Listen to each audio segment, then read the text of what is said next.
Invoice बना रहे हो, डिजिटल सिग्नेचर करना चाहते हो, सिग्नेचर इनवैलिडेट हो रही है, डीएससी का सही इस्तेमाल करना चाहते हो, तो दोस्तों जीएसटी हीरो में आपका स्वागत है। क्योंकि ये वीडियो खास आपके लिए बना है, जिसमें हम डीएससी से रिलेटेड सारी बातें करेंगे। जैसे डीएससी क्या होता है, उसके बेनिफिट्स क्या है, उसका इनवॉइसिंग के लिए सही यूज़ कैसे करें, ऐसी ढेर सारी बातें आपको समझाने का प्रयास करेंगे। तो आगे बढ़ने से पहले आपका favourite GST hero channel subscribe कीजिए और वीडियो अच्छा लगा तो लाइक करना भी न भूलिए। तो शुरू करने से पहले एक बार इनवॉइस को रिकॉल करते हैं, जिससे डीएससी की एप्लीकेबिलिटी को समझने में आसानी हो सकती है। Basically invoices are the B2B invoices which needs authenticate electronically by GSTN, जिसे 1 जनवरी 2020 को इम्प्लीमेंट किया था। जैसा कि आप सभी जानते हैं, इनवॉइस की एप्लीकेबिलिटी एग्रीगेट टर्नओवर पे डिपेंड होती है और गवर्नमेंट डे बाय डे उसकी लिमिट घटाकर मैक्सिमम बिजनेसेस को इनवॉइस के दायरे में लाने का प्रयास कर रही है। जैसे कि हाल ही में उसकी लिमिट घटाकर 10 करोड़ की गई है और आगे जाकर 5 करोड़ भी हो सकती है।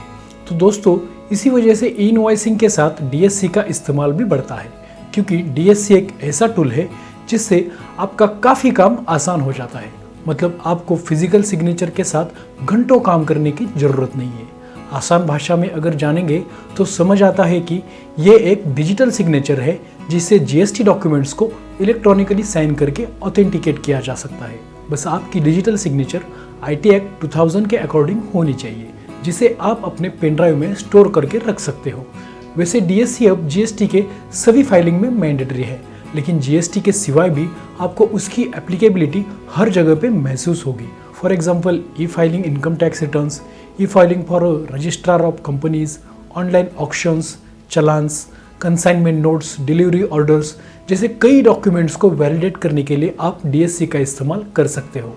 और अगर सिर्फ जीएसटी के बारे में ही इसका इंपॉर्टेंस देख ले तो इसके यूसेज से आप सिक्योर ऑनलाइन पेमेंट्स ऑथेंटिकेट कर सकते हो, जीएसटी पोर्टल पर सारे डॉक्यूमेंट्स अपलोड कर सकते हो, जीएसटी नोटिसेस को रिस्पॉन्ड कर सकते हो, जीएसटी रिफंड्स को क्लेम कर सकते हो।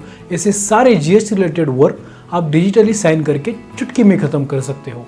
इससे आपका टाइम और कॉस्ट दोनों बच सकते हैं, साथ में डेटा इंटीग्रिटी भी मिलती है और आपके सारे डॉक्यूमेंट्स ऑटोमेटिकली ऑथेंटिकेट भी हो जाते हैं। तो दोस्तों, आपके मन में सवाल आया होगा कि इनवॉइस तो अभी 2020 में इंट्रोड्यूस किया है, उससे पहले डीएससी का इस्तेमाल होता था क्या, और अगर होता था तो मैंडेटरी था या नहीं।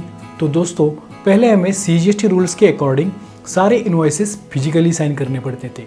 फिर भी लोग आईटी एक्ट के प्रोविजंस के तहत डिजिटल सिग्नेचर करवा सकते थे, लेकिन अब डिजिटल साइनिंग पूरी तरीके से मैंडेटरी हुआ है दोस्तों। तो दोस्तों, इससे इनवॉइसिंग करना और भी आसान हुआ है।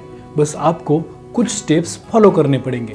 जैसे कि पहले आपको इनवॉइस रजिस्ट्रेशन पोर्टल पर इनवॉइसेस को जेसन फॉर्मेट में अपलोड करना पड़ता है और जेसन फाइल को डिजिटल सिग्नेचर जैसे पैरामीटर्स फॉलो करने पड़ते हैं। फिर invoice registration portal IRN generate करके आपकी जेसन फाइल को डिजिटली साइन करेगा।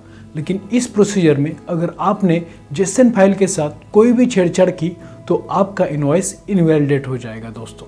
तो इससे बचने के लिए क्या करना पड़ेगा? इसका आसान जवाब है कि बस आपको जीएसटी हीरो का ई इनवॉइस सॉफ्टवेयर लेना पड़ेगा, जो देता है एक क्लिक में बल्क ई इनवॉइस जनरेशन, साथ में देता है auto accounting, auto data filling जैसी ढेर सारी सुविधाएं। इसके साथ अगर आप हमारा सेफ साइन एप्लीकेशन भी लेते हैं तो आपका काम और आसान हो जाएगा, जो आपके कॉन्फिडेंशियल और इम्पोर्टेंट डॉक्यूमेंट्स को करता है सबसे सेफली और सिंपली डिजिटली ऑथोराइज। इसके अलावा जीएसटी हीरो सेफ साइन ऐसे बेनिफिट्स देता है जिससे आपको सेफ साइन एप्लीकेशन लगेगा सबसे बेस्ट, जैसे कि easy integration with any ERP, 100% legally compliant, 100% safety measures, quick implementation to save the time, anywhere access in the world और साथ ही में ऑन कॉल एक्सपर्ट सपोर्ट। तो दोस्तों, देर किस बात की, स्क्रीन पर दिख रहे डिटेल्स थ्रू हमें कांटेक्ट कीजिए और देखिए जीएसटी हीरो एप्लीकेशन के डेमोज, जो देते हैं आपको 100% सेटिस्फैक्शन। तो चलते हैं दोस्तों, आज के लिए बस इतना ही। वीडियो अच्छा लगा तो लाइक ख्याल, शेयर कीजिए और अभी तक हमारे चैनल को सब्सक्राइब नहीं किया है तो सब्सक्राइब भी कीजिए। मिलते हैं दोबारा जल्दी ही कुछ खास कंटेंट लेकर, तब तक अपना ख्याल रखिए। धन्यवाद।